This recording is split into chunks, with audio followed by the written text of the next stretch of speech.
বিশ্বজোড়া তারকাদের নিয়ে অনুষ্ঠিত বিশ্ববিখ্যাত ফ্যাশন ইভেন্ট মেট গালার লাল গালিচায় প্রথমবারের মতো পা রাখলেন বলিউডের বাদশা শাহরুখ খান। আর সেখানে পৌঁছাতেই যেন উৎসবের সব আলো কেড়ে নিলেন তিনি।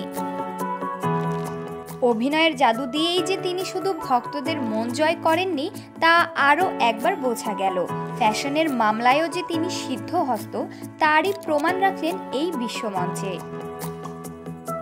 মেট গালার থিমকে প্রাধান্য দিয়ে অভিজাত এবং অভিনব কায়দায় হাজির হন বলিউড অভিনেতা। গায়ে ছিল ভারতের বিখ্যাত ডিজাইনার সব্যসাচী মুখার্জির নকশা করা কালো রাজকীয় পোশাক, গলায় চেন আর গয়না, হাতে ঝকঝকে ছড়ি, সব মিলিয়ে যেন মোহময় এক উপস্থাপনা।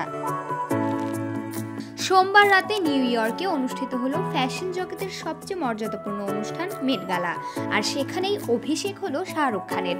প্রথমবার মেট গালার সিঁড়িতে পা দিয়েই যেন ঝড় তুললেন এই বলিউড সুপারস্টার।